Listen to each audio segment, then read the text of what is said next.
Hello, and welcome to Off the Fence, a podcast where we deconstruct difficult decision making so we can try to figure out what keeps us stuck and how can we get unstuck. I'm your host, Karen Covey, a former divorce lawyer, mediator, and arbitrator turned coach, author, and entrepreneur. With me today, I am very excited to have Lesa Koski. Lesa is also an attorney turned mediator with over 20 years of experience. As a mediator, Lesa walks her clients through the divorce process with as much ease as possible. She also offers online DIY divorce courses for the state of Minnesota and an online parenting plan course that can be used no matter where you are.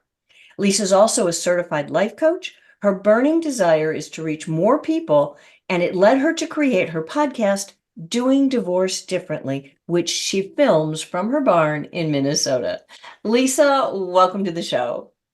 Karen, thank you so much for having me. I'm really excited to be here and chat with you. Yeah, well, I'm excited to find another attorney who saw that things weren't working the way the system is currently set up and try to do things differently, as you so aptly put it in your podcast. So I'm excited to dig into our conversation, and I want to start with your why. Why go from lawyering to mediating to online courses to in-person programs for women, which I know you also do? Why? Yeah. And it's just been an evolution. That why has been evolving as I go. But I think, Karen, the first thing that happened was I was always this woman who was so drawn to do more and kind of that hyperachiever. And so, of course, I went to law school. That made sense. And when I was in law school, I remember we had a mediation course. And I was so drawn to it and I loved it. And I loved the idea of working with parties and doing things together. But it was so interesting back then. Everyone just said, oh, you can't have a practice just doing that. You can't do that. So I kept being told I couldn't do that.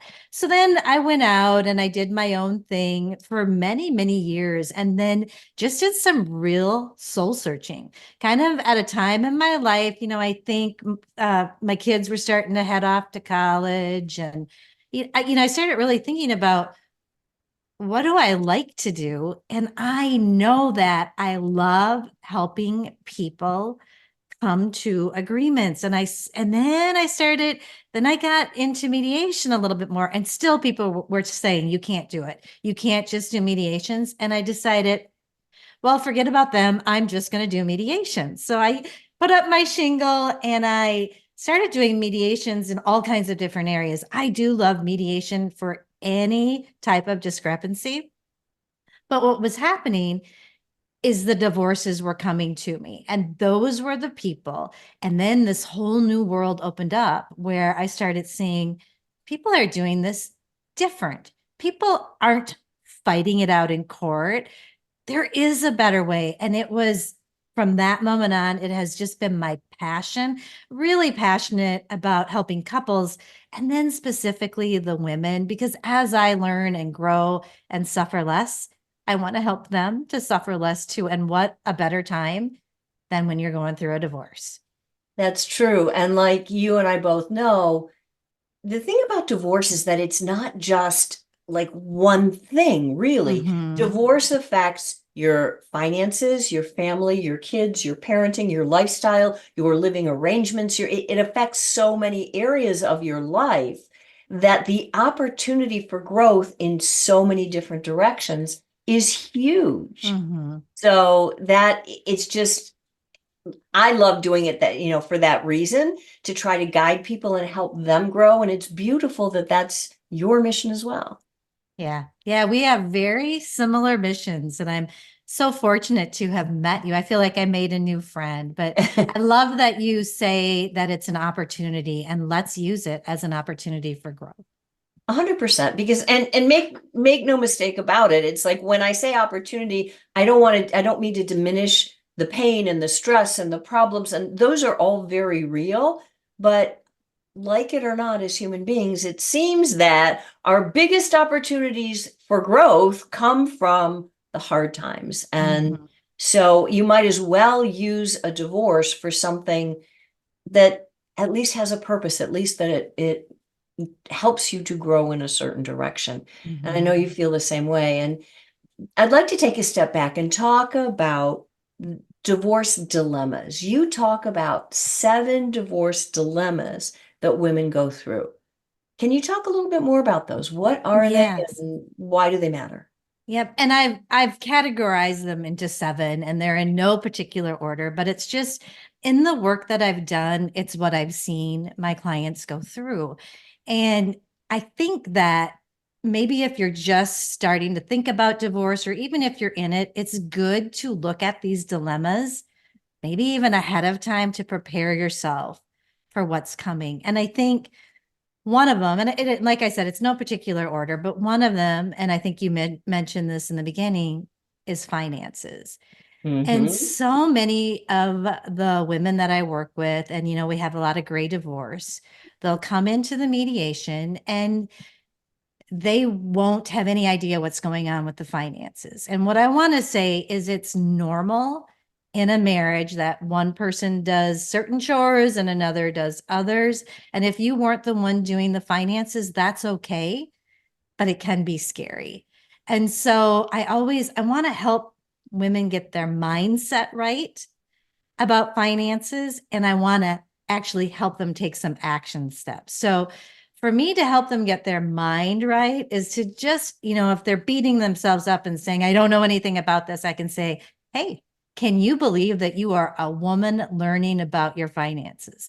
They grab onto that, they feel a little bit more peace. And then I always want women to understand their assets. So if you're going, I mean, even if you're just living in a marriage, know where your assets are, start looking in the mail, look online, see where everything is, get an idea. And then the next step after that is always your budget, and knowing what it may be if you do go through a divorce. So if you can clearly see what it's going to cost every month and what's coming in, you're going to be leaps and bounds ahead of all the other people who don't do that. And you're going to have an idea of, do you need spousal maintenance, and how that's going to play a role. So just getting some information is an easy way to get a little bit of comfort and clarity. Okay, so I have to jump in right now because I deal with so many people who are struggling with the same things, right? And what do you say to that person who says, I'm not a numbers person. I don't get this stuff. I don't understand this stuff. I'm never going to understand this stuff. What do you say to someone who comes into your office and that's what you're dealing with? Yeah. And that's interesting because in all my years, I feel like they've always been open to listen and learn. And so that's where I can kind of come in and help them change that mindset, because it doesn't have to be hard. I've been through this. I thought it was hard. I thought it was difficult. I have been there with finances, and suddenly it becomes so simple. It's what you have, it's what's coming in. So it's just working with them so that they can see that. I agree, but what do you say? I'm just poking at you, playing devil's Yeah. advocate here. But what do you say to the person who says, I don't know what I'm going to have post-divorce. I don't know what my expenses are going to be. I don't even know where I'm going to live. So how can I put all of this together? So they're kind of in a chicken and an egg dilemma Mhm. because they don't know what it'll be. So they look at you and they say, well, how can I plan for it if I just don't know? Right. And that's the thing. It is a little bit subjective. I mean, you are kind of doing your best guess on what, and that's all you can do. It's juggling. The pieces are moving. And so you're going to take a stab at, well, this is what it's going to cost for the home. But I want to say too that there are people that can really delve in with your finances. There are experts. And so I do call them in, and I would send them, contacts for people that can help them. Even if there's people that can help you if you're concerned about your spouse hiding assets. That's not something that I do, but I can point them in the right direction. And so maybe someone like what you're talking about, who is totally like, I can never learn this, that might be a perfect time to call in one of those financial specialists to help. that what you're saying is so important. I really want people to hear it because you don't have to go through a divorce alone, right? And the idea of putting the team together around you Mhm. that you need, right? And your team might be different from the next person's team, and Right. that's okay. But putting together that team to support you and learning as much as you can in the process is going to be best, not just for the divorce, but for your life afterwards. Yep. And, it's also true getting them a good divorce coach is going to help too, because they're going to feel like they've got someone on their team pointing them in the right direction. It's just, yeah, it's a no-brainer. That's what I think. Of course, I'm a little bit biased, but I want to jump in and play devil's advocate here because I hear so many people say, what do I need a coach for? I'm going to have a lawyer. I'm probably going to have a financial advisor. Why do I need a coach? I have a therapist. Why do I need a coach? Coaching is different than therapy, isn't it? Coaching has changed my life and it's helped me move forward and do things different. But I think in particular, in the situation like divorce, if you can have somebody who has the skills of a really good coach to change your mindset and the understanding of divorce, you are going to save money by having that person on your side walking you through. Someone like you, Karen, can really, really help people through the process. And it saves a lot of time and money and worry and headaches to have that person on your team. Right. And I think that's important for people to understand as well, too. I mean, obviously the money is important. Divorce is a big change in your financial circumstances, Yeah. but it's not even just the money. It's the peace of mind. It's the knowing that not having to be up at 2 o'clock in the morning, worried about, am I doing the right thing? Am I making the right choice? When you have someone like you to guide them, um, it makes a huge difference. So the first dilemma then, it sounds like, is financial. That leaves Hmm. six more. What are the other dilemmas? Yeah, there's six more. And as you were talking, I'm looking at my list and I'm thinking about you and coaching. And I thought finances, and I just feel like that emotional piece of divorce is something that a coach can help with as well. And it's so important to be aware that that's a huge piece of this divorce. And, when I'm working with couples together, it comes, emotions are strong. It's why I do it on a flat fee. I want them to have the time to breathe, to take a break, to not feel like, oh my gosh, her hourly rate is going to kill me. So, Yeah. the emotions, and I'm sure that you coach people through the emotions all the time. And what I have learned is to be aware of them, see them, and sometimes even when you just look at them, they have less of a pull on you. So that wasn't the next one I was going to talk about, but I mean, it's tied to all pieces of divorce, the emotional impact. Yeah, the emotions are a big part of it. I mean, Yeah. as you know, emotions drive divorce. And simply by being aware of your emotions and then hopefully learning to manage them, you're never going, people want to control their emotions. I don't know whether you can ever really do that. And if you do, if you stuff them all down, they tend to come out sideways, Yeah. usually at the worst possible time. So I don't know that that's a good strategy, but learning to manage them is going to put you light years ahead of where most people are in divorce. And to your point, help people save time and money Hmm. Hmm. as well.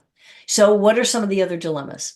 All right. The one that I really want to make sure we talk about, which is probably the top issue when I have parents, parenting, co parenting.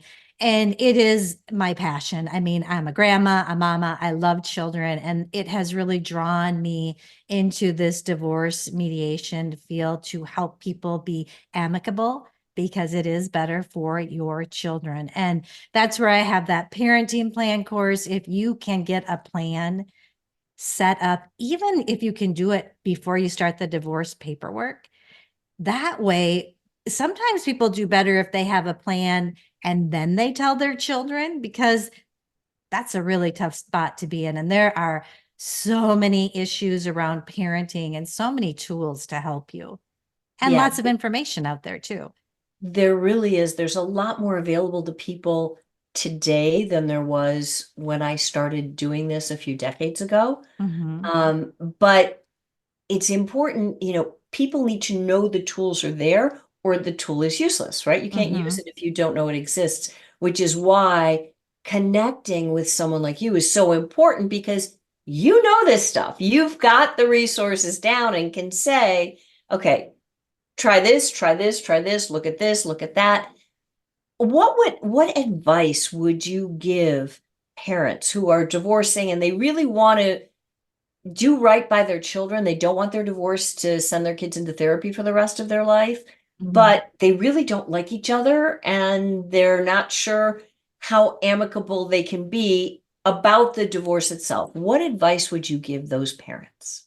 That's so hard. And I'm so blessed because I have a lot of people that want to work together and it still can get dicey. But if you are, even if you're parenting with someone who isn't going to be helpful, isn't going to be someone that you can really work with, you can kind of take care of your side of the street. And what we've heard is that if children see one parent functioning real well, that's a game changer. So don't be so concerned that it's going to ruin your child because the other parent isn't coping. They get to see someone really deal well with it. So I think, and then I think you set up boundaries when it's really high conflict. You set those boundaries up, and that's why that parenting plan is important too, because you can look back to that and say, "Well, I see we discussed it here, and this is how we decided to do this."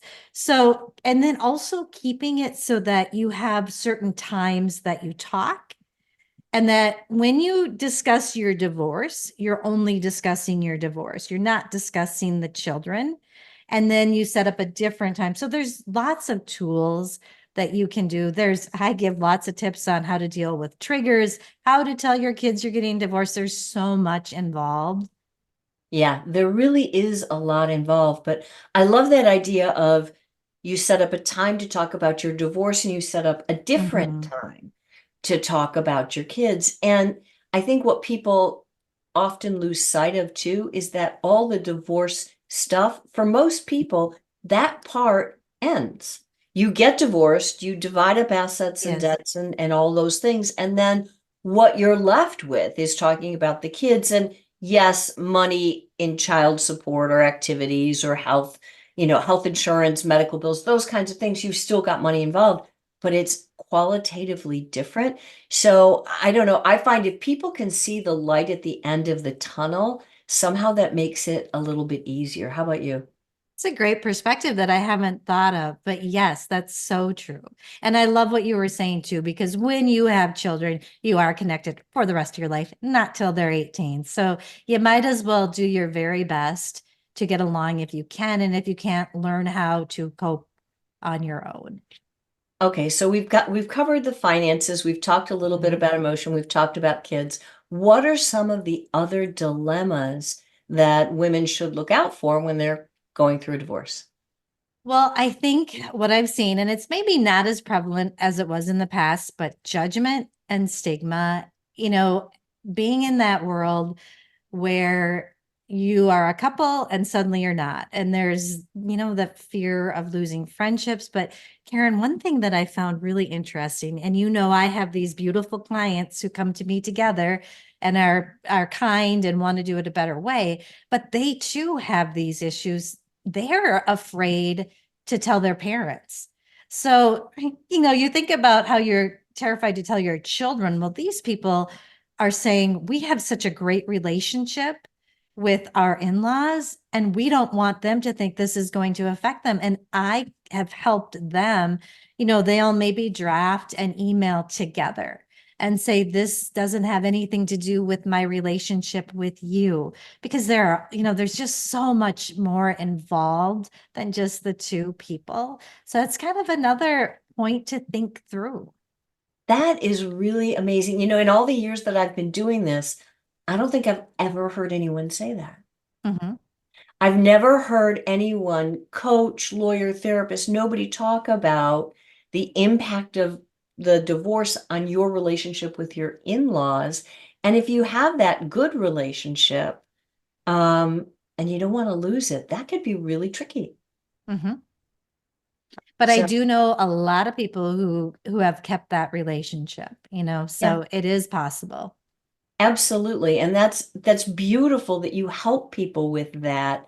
And I think to your point, it's so important that if the couple wants to stay amicable and they can put forth that united front to the parents, that should help. Hmm. It does. And some people even choose to send out a message to their family and friends together, so that everybody knows yeah. Celebrities do that all the time. They Yes. put out the little press release and it's Yes. it's short, it's to the point, it's something like, yeah, this is happening and we'd appreciate your support and, uh basically something that says staying out of our business and don't ask us questions. Right. And it works. And there's Uh-huh. no reason why your average everyday person can't do something similar. Hmm. So, okay, that's another dilemma. We've still got a couple more. I We think do. three more. We do. Very good. Okay. So, of course, the legal complexities. And, Karen, I don't know if you find this, but I have so many clients that come to me completely uneducated. And marriage is a big deal. It's a commitment. It's a legally binding arrangement. And there are lots of laws around that you are going to have to work through in a divorce. And so I guess I would just always say, of course, hire your divorce coach. If you're going to use a mediator, make sure it's someone who understands the laws, because I can give legal information. So when people are working with me, I can give them all the legal information about the Minnesota laws and how they work. But if you're in another state, do some due diligence research. You can even go to government websites just so you have an idea of how assets are, split, how child support works. It's not rocket science, right? You can find the information there, and then you'll have a better idea of how things are going to play out. Yeah, I agree completely. I mean, they say that knowledge is power. Um, I think knowledge is potential power. You've got to actually use the knowledge you Yeah. have to get the power. But still, if you don't know, if you're operating blindly, that's when fear can Yes. really get a hold of your heart because you don't know what to expect. You don't know what the laws, you don't know what your rights are, your responsibilities are, what the law, requires of you. And without knowing that, the monkeys in your head can just go Hmm. crazy and start to have a party, right? So I love that what you say is go get that information. Arm Hmm. yourself with that knowledge about the law because it's not the law. I don't know what you think about this. You can let me know. The law isn't the biggest part of most divorces, but you still have to understand what it is and how it works. Yep, it's like the skeleton or something. It's a piece of it. We have to know how it works, and then you can design your divorce how you want to. Yeah, that's beautiful. Okay, we've still got two more dilemmas. All right. So, housing. Right now, housing is a big one. And I want you to know I'm going to send you an ebook that I did with Tammy Wallensack, which is, yeah, it talks about mediation and how to prepare for divorce. And it talks about your house because right now, everyone, if they have children, they're concerned about their children. If they own a house, they're concerned about what are we going to do with the house because interest rates are good. They're probably paying a low mortgage rate. And how are they even going to afford anything different? So I think if you can find, like in that little ebook, if you can put it in your show notes, connect with like a Tammy Wallensack or someone. What are they? A divorce financial. A certified divorce lending professional. Thank you. That's what she And is. it's a free resource, and they can help you understand there are times when you can assume the mortgage, which means you'd keep that interest rate and you would, take one person's name off. But a lot of times that doesn't work. And Karen, it can get so messy. In fact, I'm seeing some new mediations pop up from couples who decided to continue to own their home together And I have people doing that because they don't want to let it go right now. And then there are fights later because they're owning this together. You can own a home together. You can own a business together, but you want to think through, do you really want to? Yeah, I mean, and what you're raising such an important point. And first of all, let me just put it out there. Tammy Wallensack is amazing. Mm-hmm. She is totally top notch when it comes to a divorce lending professional. So I love that you did the book with her. We will definitely link to it in the show notes. So thank you for that. Yeah, yeah, Um, yeah. but it's really a challenge for people because, like you said, can you continue to own a house together, own a business together? Oh, of course you can. However, you've got to understand there are risks to doing that. There's Mm-hmm. upsides and downsides, just like with anything else in life. Mm-hmm. And so a part of your thought process as you're making that decision about, do we continue to co-own something post-divorce, is what happens when things go south. I mean, thankfully people can go back to mediation with you. I mean, I think that's something important for everyone to hear, is just because your divorce is over doesn't mean that they never can go back to you if they have Right. another problem. But it's something you've got to think about on the front end. And I think when you own that home together, it leaves the door open a little bit for needing mediation. I always want to set up our divorce paperwork so that people aren't coming back. We don't, we want to make sure we address everything and think through everything, but it does happen. And especially when you have children. Yeah, and I think what I'd love for people to hear about you is that, I mean, it could be they could be going back to mediation because of the house, or it could be other issues. It could Yep. be that your kids are growing up and the schedule that worked 5 years ago just doesn't work now, and you're having a problem working it out. There is no reason why people couldn't go back to a mediator, go back to you, and that will help them not just work out the issue, but preserve their relationships so they're Yeah. not at each other's throats. Yes, So important. it So is. we've got one more dilemma. Let's talk about that. The last dilemma is loneliness, and it's just something to think through. And I've done podcasts on this, and there's loneliness for you, and maybe friendships change. There can be loneliness. A lot of people feel like, "Ugh, I can't imagine not seeing my kiddos every day."